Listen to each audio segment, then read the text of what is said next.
vivid verses. The afternoon light filtered through the floor-to-ceiling windows of Bennett Shaw's home office, casting geometric shadows across the whiteboard where he'd mapped out the architecture for his latest project. 3 months of work distilled into elegant diagrams, a machine learning framework that would revolutionize predictive maintenance for renewable energy systems. He'd been waiting for this clarity, this moment when all the pieces finally aligned. His phone buzzed. A text from Cassandra. "Can you call me? Need to talk." Bennett glanced at the message, then back at his whiteboard. He planned to spend the next 4 hours in deep work, finally implementing the core algorithm he'd been developing. But the phrasing of her text triggered a familiar recognition. Not the words themselves, but their timing. He'd been about to silence his phone and dive in when she'd reached out. He called. "Hey," Cassandra answered, her voice carrying that particular tremor he'd come to recognize. "I've been having such a hard day. My mom called again about the whole inheritance thing with my brother, and I really need you right now." Bennett leaned back his chair, eyes still on his whiteboard. "I'm sorry you're dealing with that. What happened? Can you come over? I don't want to talk about it on the phone." He processed the request against the pattern recognition systems running constantly in the back of his mind. Tuesday afternoon.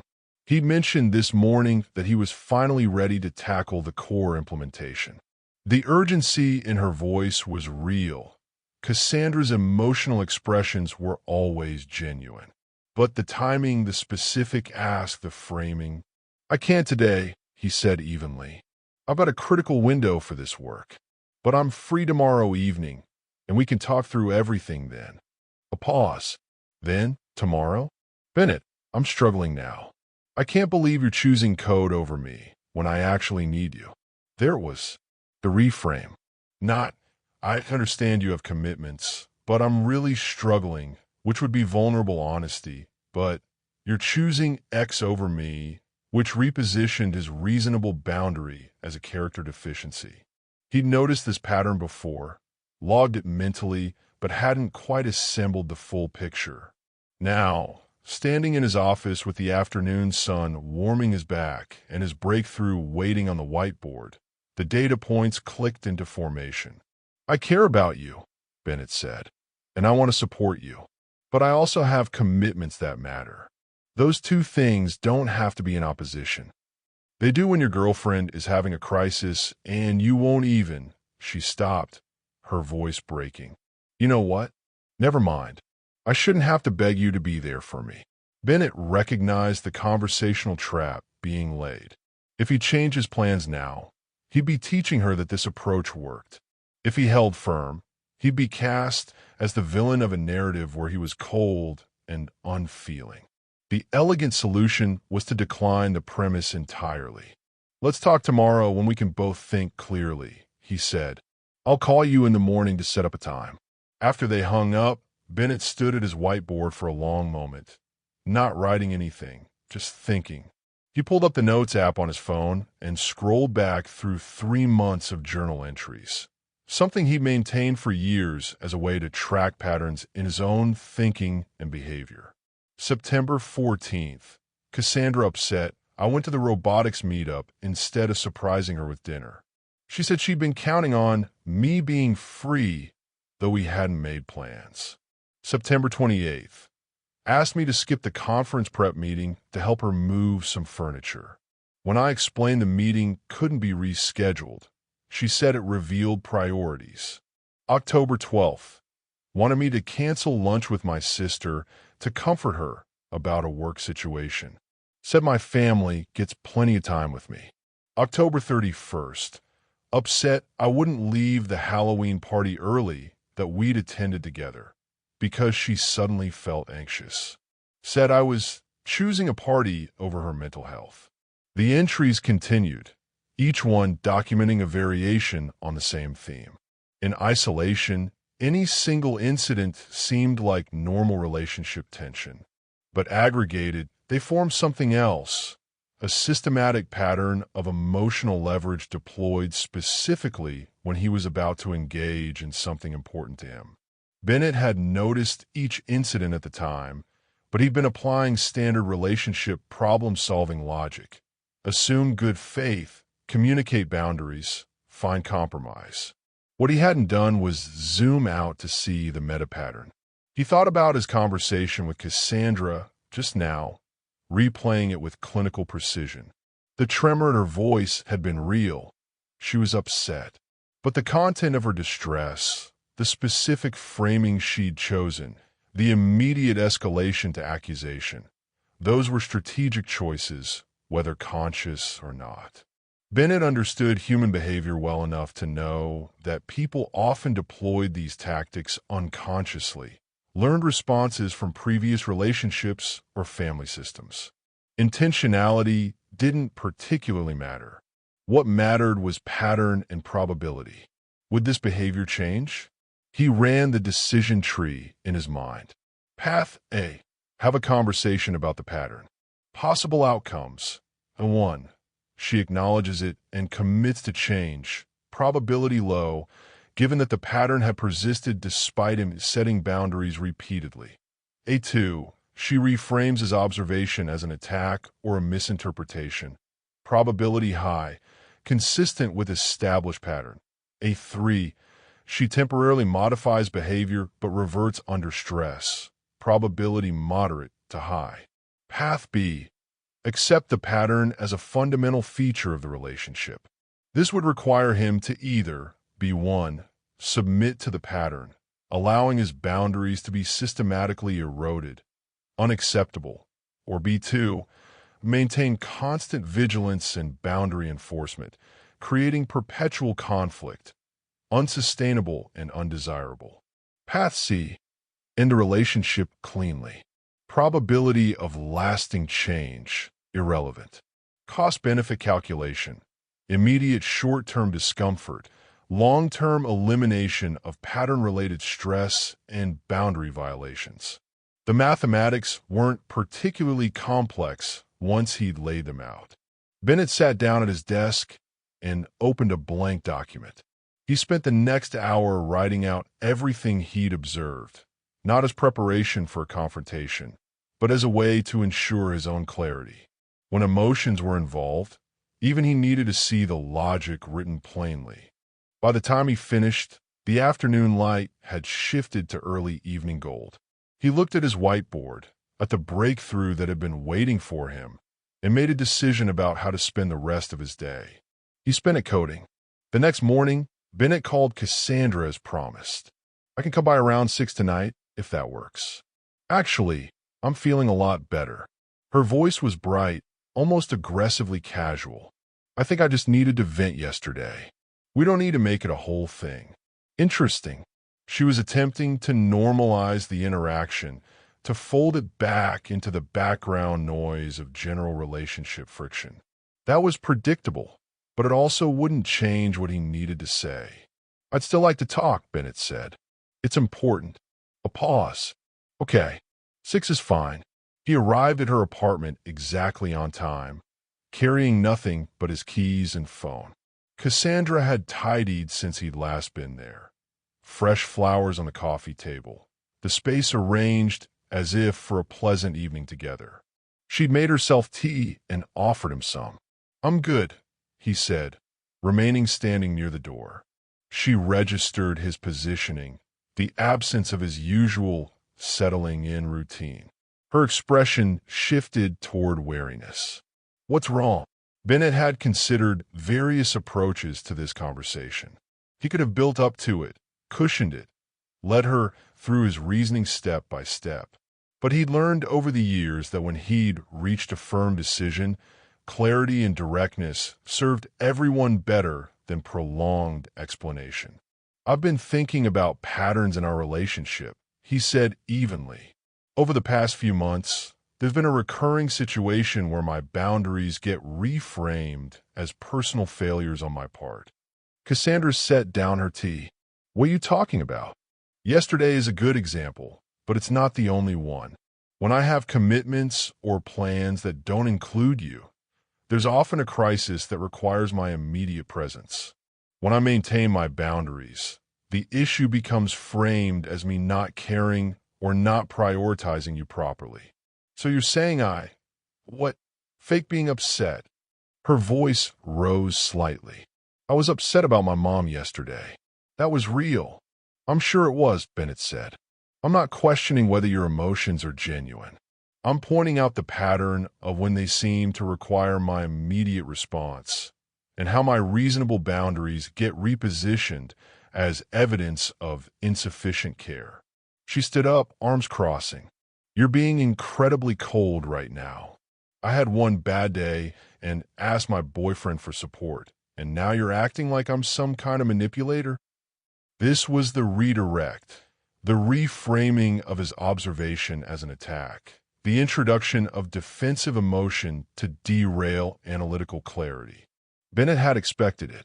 I'm not interested in debating whether the pattern exists, he said. I've observed it consistently over 3 months. Yesterday was just the most recent example. I cannot believe Cassandra stopped herself, visibly shifting tactics.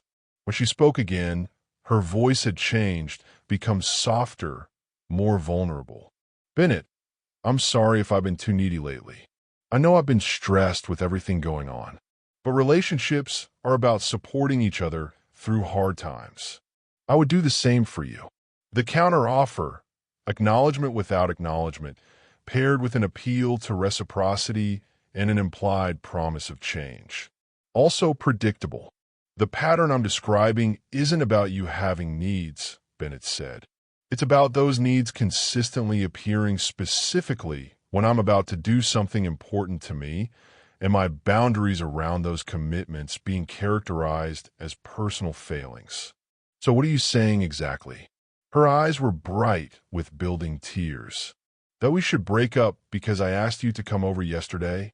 I'm saying that I've noticed a pattern over the past few months where my boundaries are consistently reframed as personal failings. That's not something I'm interested in continuing. The tears spilled over. You're breaking up with me? Over this? Over me having feelings and wanting support from my partner? Bennett felt the pull of her distress.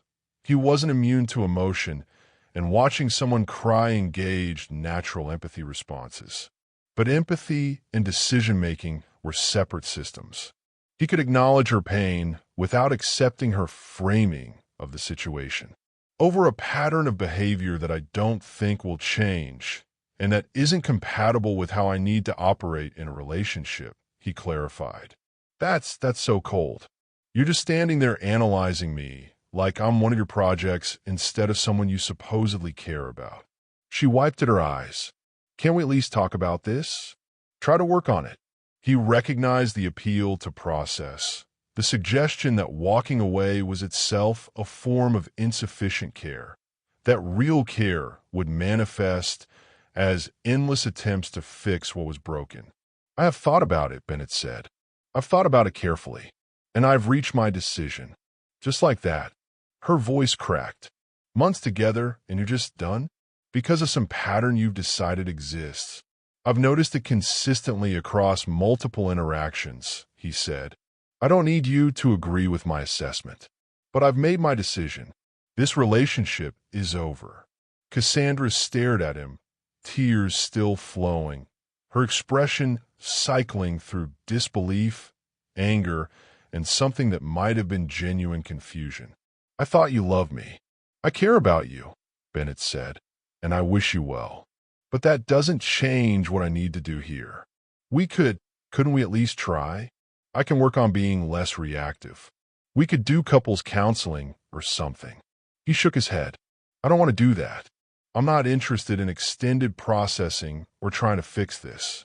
I'm simply ending the relationship. She tried several more approaches over the next few minutes, appealing to their history, to specific good memories, to the idea that he was overreacting or being unfair, to the possibility that he was the one with the problem. Bennett met each attempt with the same calm clarity. He'd made his decision. He wasn't interested in debate. He wished her well. Finally, something in her stance changed. The tears stopped, and her expression hardened into something more honest than anything else she'd shown him during the conversation. "You're really going to do this?" she said flatly. "Yes." "Fine." She turned away from him. "You can leave then." Bennett did, closing the door quietly behind him. The drive home took 15 minutes through the tree-lined streets of Oakfield, past the familiar landmarks of coffee shops and bookstores that made up his daily geography. He'd expected to feel something more dramatic, relief or regret or some complex mixture.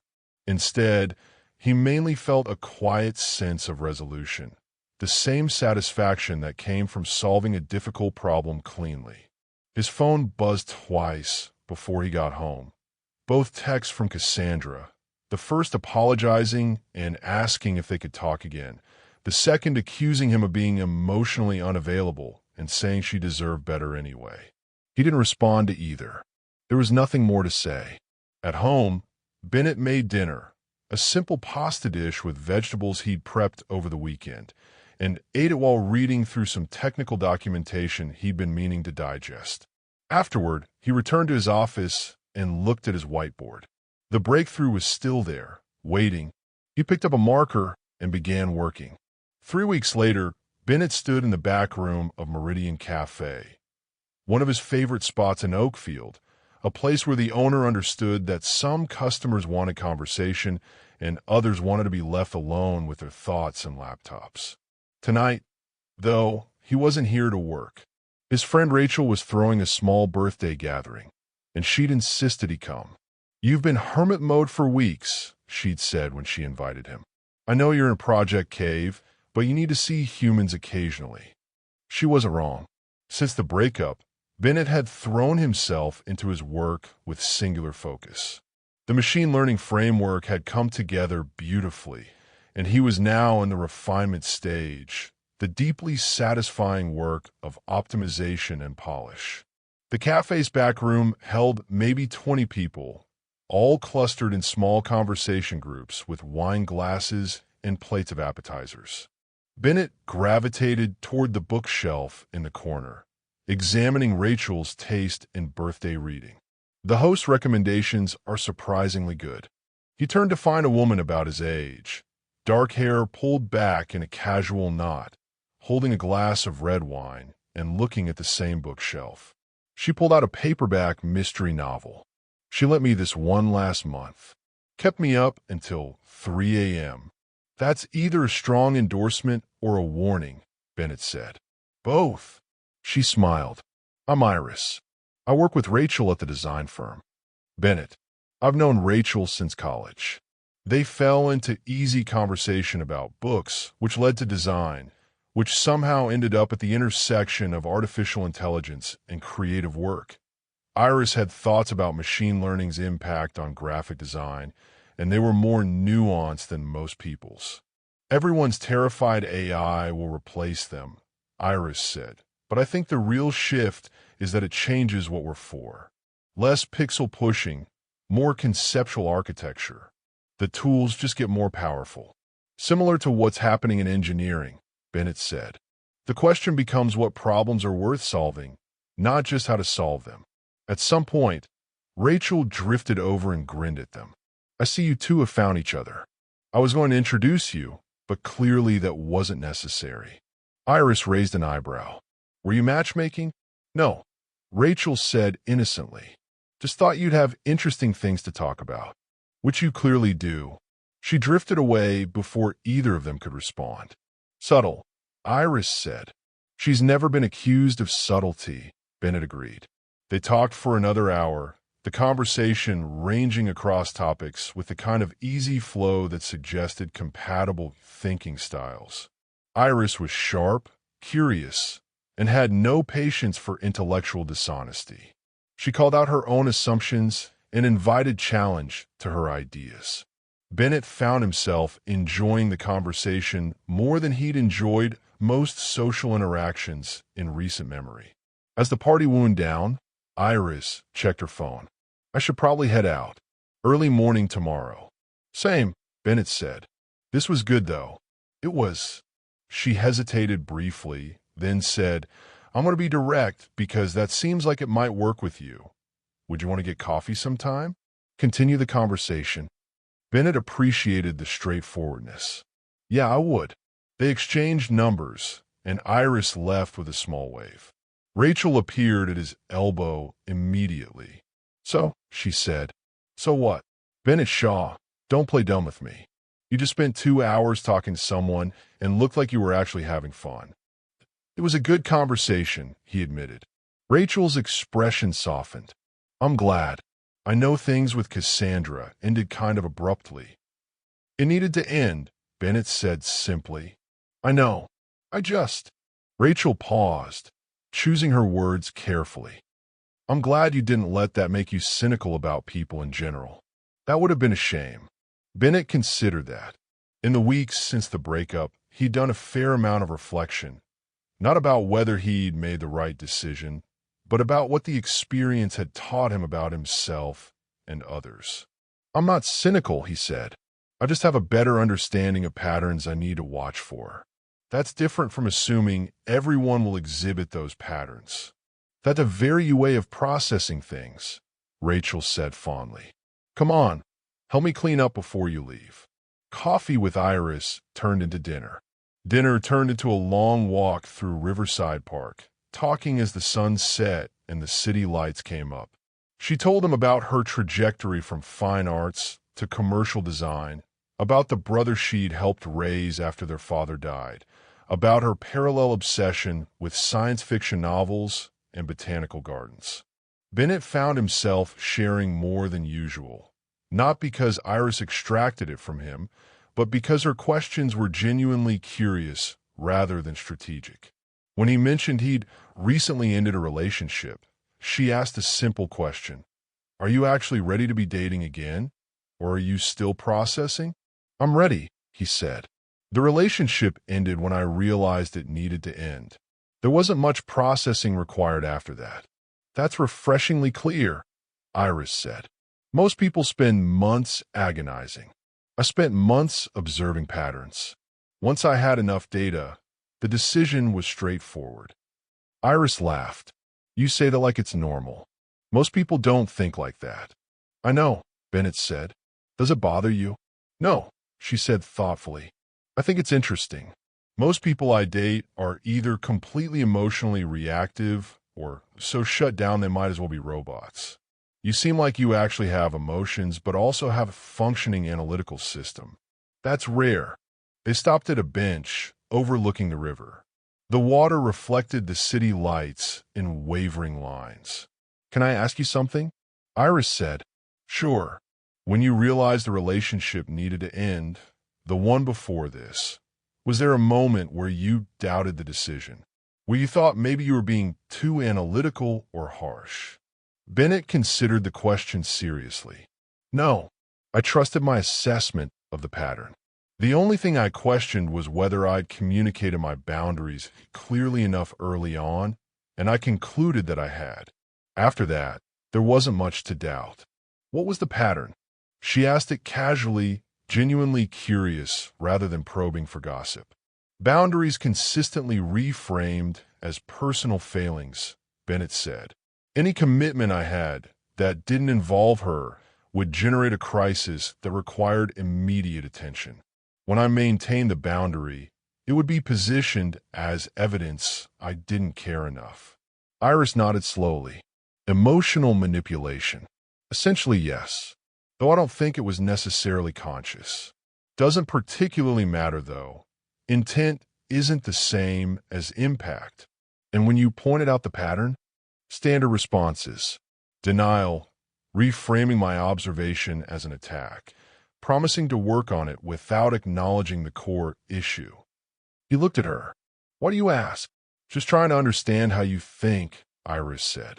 And maybe making sure you're not going to suddenly decide I exhibit similar patterns and disappear. She said it lightly, but there was real curiosity underneath. If I notice problematic patterns, I'll talk about them directly, Bennett said. I won't just disappear, but I also won't stay in something that doesn't work. Fair enough, Iris said. I appreciate the transparency. They sat in comfortable silence for a moment, watching the water. "For what it's worth," Iris said, "I think what you described, noticing patterns, making clear decisions, that's not cold. It's actually kind of respectful. You're not stringing someone along or making false promises to change. You're being honest about what you can and can't do." Bennett had thought exactly that, but it was different hearing someone else articulate it. "Thank you." Also, Iris added, "I'm extremely bad at emotional manipulation because I'm too direct for that kind of subtlety. So you're probably safe." He laughed. "Good to know."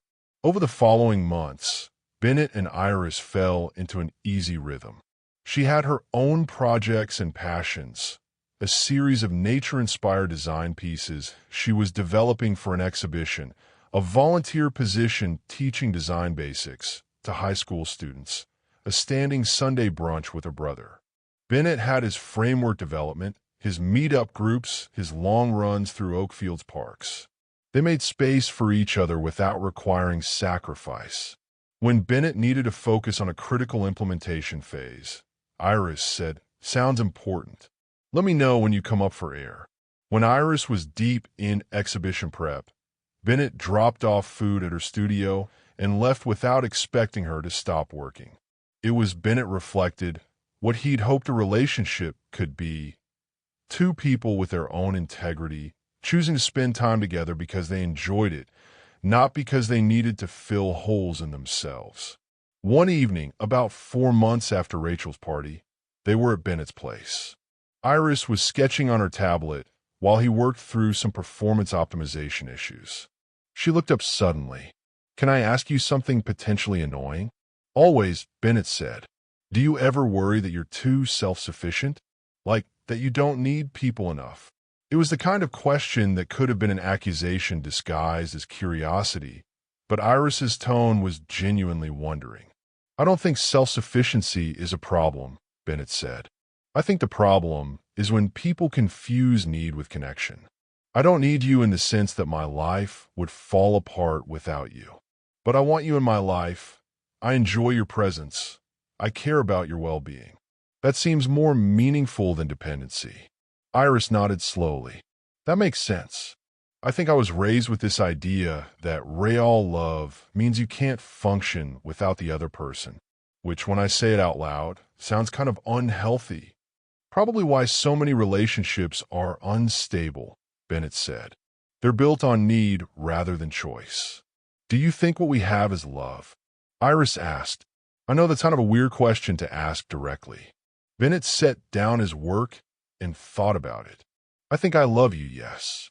But my definition might not match everyone's. I trust you. I respect you. I want good things for you. I choose to prioritize time with you. And I'm consistently glad you're in my life. If that's love, then yes." "That's possibly the most Bennett Shaw answer to that question," Iris said, but she was smiling. "For what it's worth, I love you too, in a very similar way." "Good," Bennett said. "That seems like alignment." She laughed and went back to her sketching. Bennett returned to his optimization problem. The evening continued in comfortable parallel work. Later, as Iris was getting ready to leave, she paused at the door. "Thank you for being exactly who you are. No games, no hidden agendas, just clear communication and genuine care. It's refreshing." "Same to you," Bennett said. After she left, he stood in his quiet house, thinking about patterns, not the destructive ones he'd walked away from, but the constructive ones he'd found. The pattern of mutual respect, of boundaries honored, of care given freely rather than extracted through manipulation. He'd run the decision tree on ending things with Cassandra and found the mathematics clear. But mathematics didn't capture everything. There was something beyond the logic, something in the quality of ease and trust and genuine partnership he'd found with Iris. Bennett smiled to himself and returned to his office. His whiteboard had new diagrams now. The framework had evolved, improved, become something more elegant than his initial design. Growth without compromise. Progress without sacrifice. He picked up a marker and kept working, content in the patterns he'd chosen and the ones he'd walked away from. The afternoon light was gone now, replaced by the focused glow of his desk lamp, and somewhere in the city, Iris was probably still sketching, and that seemed exactly right. Thanks for listening.